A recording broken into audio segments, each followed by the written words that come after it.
Hello tout le monde, j'espère que vous allez bien. Aujourd'hui on se retrouve pour un lookbook. J'avais envie de vous donner quelques idées tenues pour l'automne et l'hiver. Bon là c'est vrai qu'on se rapproche plutôt de l'hiver. J'espère que ces quelques tenues pourront vous inspirer à créer de nouveaux looks. Ou si jamais vous êtes un peu en panne d'inspi, j'espère que ça vous aidera. C'est vrai que des fois on se dit ah j'ai plus rien à me mettre et au final avec quelques anciennes pièces on peut faire une nouvelle tenue tout simplement. Sur ce je vous laisse avec le lookbook.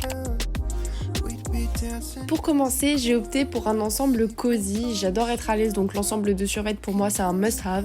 Le fait d'avoir vraiment l'ensemble de couleurs, je trouve ça trop cool et j'adore le marron de celui-ci. Avec les bijoux, je trouve ça habille tout de suite la tenue qui est totalement basique sinon.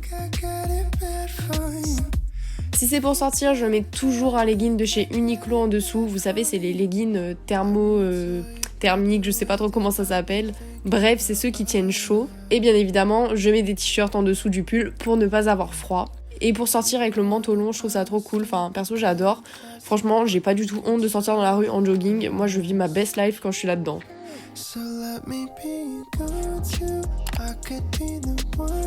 Le pantalon en simili, c'est devenu une de mes pièces préférées. Franchement, vous pouvez le mettre avec tout, que ce soit un haut moulant ou un pull un peu oversize. Franchement, ça fera toujours hyper stylé. Concernant le haut avec le petit col qui monte, je l'ai en plusieurs couleurs. Franchement, c'est un basique pour l'hiver et on est super bien dedans. Je mets pas hyper souvent des talons, mais c'est vrai que de temps en temps, j'aime bien parce que je trouve que ça change totalement le look. Et j'habille le tout avec un blazer, donc pièce incontournable et même surtout indispensable, je dirais, dans un dressing. Vous verrez, perso, je l'associe avec tout. J'adore mettre des robes, mais l'hiver, c'est pas trop la saison pour. Donc ce que je fais, c'est que je mets des pulls par-dessus pour avoir chaud et donner un peu cet effet jupe. Je mets toujours une ceinture pour bloquer le pull dedans et donner une forme en fait à la tenue. Alors cette année, je suis à fond bottes montantes, cette paire je la quitte plus et en plus ça tient chaud quand on veut mettre des jupes ou des robes, donc c'est vraiment top.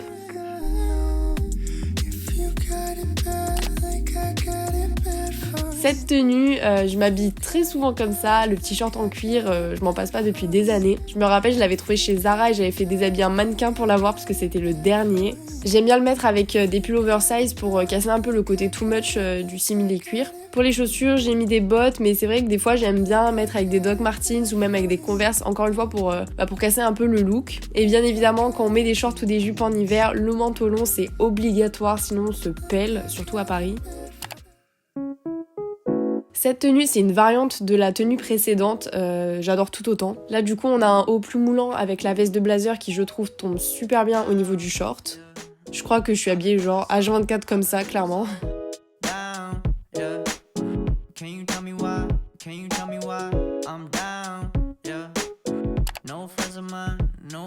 Toujours avec des collants, la jupe longue, c'est une de mes pièces préférées.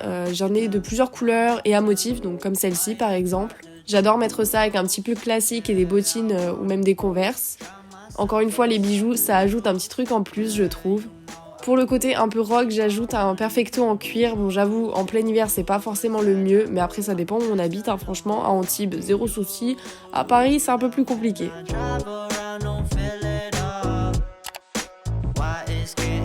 Là, on est sur un look un peu classique, la chemise avec le blazer et un jean. Bien évidemment, une chemise, ça tient pas très chaud, donc là, il s'agit de faire du layering en hiver, donc c'est-à-dire mettre plusieurs couches de vêtements en dessous et au-dessus. Après, c'est à vous de voir ce que vous souhaitez mettre. Moi, c'est vrai que l'hiver, je mets beaucoup de débardeurs, de petits t-shirts en dessous, en fait. Comme ça, c'est pas trop épais non plus, mais ça tient chaud parce qu'on a plusieurs couches. Petite astuce, si vos jeans vous vont trop grands et que vous n'avez pas forcément envie de mettre une ceinture, achetez ces boutons. En fait, c'est des boutons pins, vous pouvez en trouver sur Amazon. Perso, c'est ma copine Colline qui me l'a donné et franchement, merci Co, t'as grave changé ma vie. Alors, ce manteau, ma pépite. Il m'a coûté un bras, mais franchement, zéro regret, il est incroyable. Ça faisait des années que je cherchais le manteau beige parfait et je suis tombée sur lui à Endother Stories et forcément, j'ai craqué.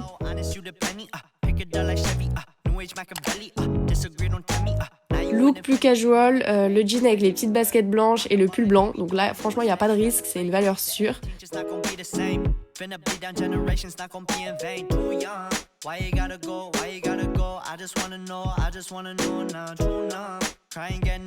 À mettre avec une veste courte ou un manteau long, ça c'est à vous de voir. Perso, je suis grave team manteau long. Enfin, en tout cas à Paris, j'adore parce que ça tient bien chaud. Et en plus, je trouve ça grave stylé.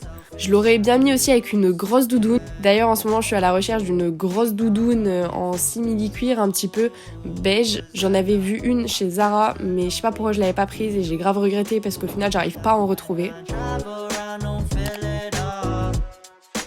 Alors j'ai ressorti la chemise mais cette fois-ci avec un pull sans manches. Je mets quasiment plus de gris mais ce gris anthracite franchement il est canon et je trouve que ça change du beige parce que je mets que ça. Cet ensemble ça donne un petit look bon élève je trouve. Pour les manteaux longs, personnellement, je les achète que s'il y a une fente derrière pour éviter le côté trop peignoir. Si vous avez envie d'être confortable sans pour autant être en jogging, vous pouvez opter pour un sweat et un petit jean. Celui-ci, il est slim, mais il est assez confortable, genre il me sert pas du tout. Et d'ailleurs, je supporte plus les pantalons qui serrent, je trouve ça irrespirable. Bref, j'ai mis les docks parce que c'est très confortable aussi et que j'aime bien le look que ça donne avec le tout. Le pull, c'est un Suspicious, je sais pas si vous connaissez. Franchement, je kiffe cette marque, surtout que c'est pas non plus hyper connu, même si depuis 2 ans, je crois que ça perce pas mal quand même. J'ai quelques pulls de cette marque, en vrai, je trouve qu'ils coûtent cher quand même pour la qualité que c'est au final. On revient un peu sur le look pull sans manches et chemise, mais je trouve que comme ça fait tellement différent.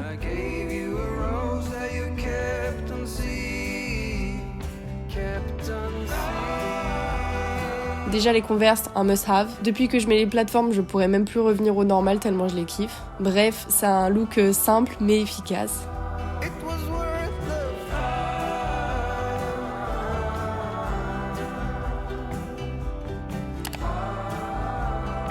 Alors là, j'ai pas mis de collant parce que j'avais la flemme, mais d'habitude j'en porte. Là, c'était vraiment juste pour vous montrer que mettre un blazer en robe, j'aime beaucoup. Je trouve ça hyper stylé, surtout avec la petite ceinture. Et ça peut tout de suite faire très habillé. Bien évidemment, on n'oublie pas le manteau pour ne pas avoir froid quand même.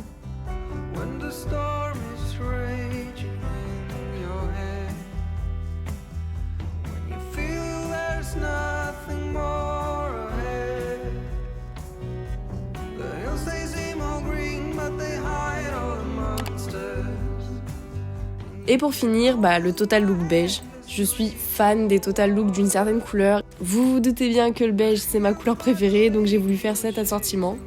C'est confortable tout en restant élégant avec le pantalon. D'ailleurs ce pantalon je l'ai en toutes les couleurs, il est beaucoup trop beau, il taille super bien. Ça reste une tenue simple mais je suis une personne simple finalement donc je me prends pas trop la tête quand je m'habille.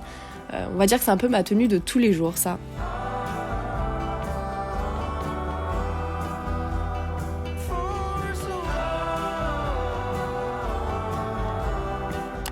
C'est la fin de cette vidéo, j'espère qu'elle vous aura plu, j'espère que vous avez aimé les tenues. N'oubliez pas de vous abonner à la chaîne si c'est pas déjà fait, à mon compte Instagram également. Et je le dis pas assez souvent, mais les commentaires ça aide énormément au référencement des vidéos sur YouTube. Donc n'hésitez pas à me laisser un petit commentaire, ça me ferait vraiment très plaisir. Sur ce, je vous fais plein de bisous et à la prochaine, bye!